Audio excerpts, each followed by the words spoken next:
बिस्मिल्लाहिर्रहमानिर्रहीम। अस्सलामुअलैकुम वरहमतुल्लाहि वबरकातुहू। प्यारे नाजरीन, कैसे हो? उम्मीद करने तुसी ठीक ठाक होवोगे। असी भी अल्लाह पाक दे एहसान और अल्लाह दे शुक्र नाल ठीक हाँ। जिवें साडी रोज़ मुलाकात हुंदी अज फिर उस तरह ही तुहाडे वास्ते एक बहुत ही अच्छा, बहुत ही आला जिहड़ा अपनी मिसाल आप है नुक्सा लैके हाज़र होए हैं। वो नुक्सा है कमर के मोहरियां का। जिवें मोहरे उतर जाते ने या मोहरियां च गैब डॉक्टर लोग दसते ने, तुसी करवाते हो जिस वेले अल्ट्रासाउंड वगैरह करवाते हो, कहते जी मोहरे उतरे ने या मोहरियां दे विच गैप पै गया या कमर के मोहरियां में दर्द है। वो वास्ते बहुत ही अजमूदा नुस्खा, बड़ा ही काबल और बहुत ही अच्छी चीज़, बहुत ही सस्ता, बहुत ही आसान, जिहड़ा तुहाडी खिदमत में हाज़र करन लगे हैं। और उन्हें बनाओ, बना के इस्तेमाल करो। परहेज सुन लो पहले नंबर पे कि कमर के मोहरियां वास्ते नुस्खा जो इस्तेमाल करना है, ठंडिया छावां का परहेज करना, ना ज़्यादा गर्म चीज़ां होण ना ठंडियां, वाई वाली चीज़ों का, वाई बादी वाली चीज़ों का परहेज करना।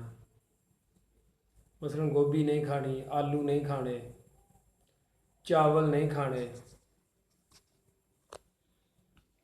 वाई बादी वाली जिहड़ियां भी चीज़ां ने, जिवें माश की दाल है, वाई बादी वाली चीज़ां तो बिल्कुल नहीं खानियां। बाकी अल्लाह बेहतर जानदा, क्योंकि फैसले तो अल्लाह करीम दे ने, मर्ज़ भी अल्लाह करीम की तरफों आउंदी है और शिफा भी अल्लाह करीम की तरफों ही आउंदी है। कई बारी बंदा छलांगा मारदा, छाल मारदा, खाल वगैरह टप जाता छाल मार के, या सीढ़ियां तेज़ी नाल चढ़दा, इन्हां वजूहातां नाल भी मोहरे उतर जाते हैं या मोहरियां में गैप पै जाता। तो साडे दवाखाने का बड़ा अजमूदा नुस्खा है, इस्तेमाल करो और फ़ायदा हासिल करो और दुआवां च याद रखो। नुस्खा नोट कर लो। पहले नंबर पर तुसां लैना बधावा। बधावा लैना 100 ग्राम, 100 ग्राम बधावा ला लेना। दूसरे नंबर पर लैना गूंद कतीरा। गूंद कतीरा भी तुसां ला लेना 100 ग्राम, 100 ग्राम गूंद कतीरा। ते कस्त शीरी, कस्त शीरी भी लै लैनी है 100 ग्राम, कस्त शीरी 100 ग्राम।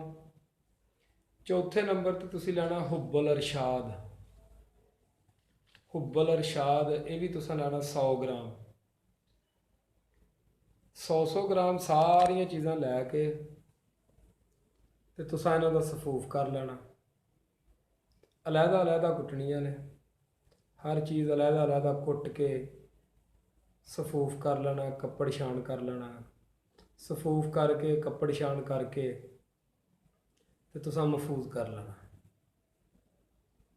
रह गया दी खुराक का मसला, कि तुसां चाय वाला छोटा चम्मच सुबह तो चाय वाला छोटा चम्मच शाम नूं खाना, ये नाल पानी सादा दे नाल, सादा पानी दे नाल खाना।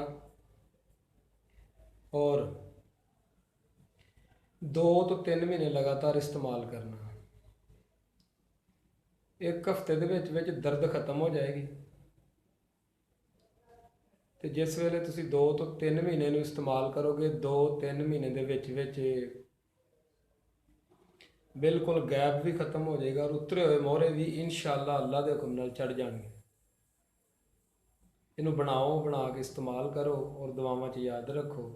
इंशाअल्लाह बाशर्ते ज़िंदगी फिर मिलांगे। अल्लाह हाफ़िज़।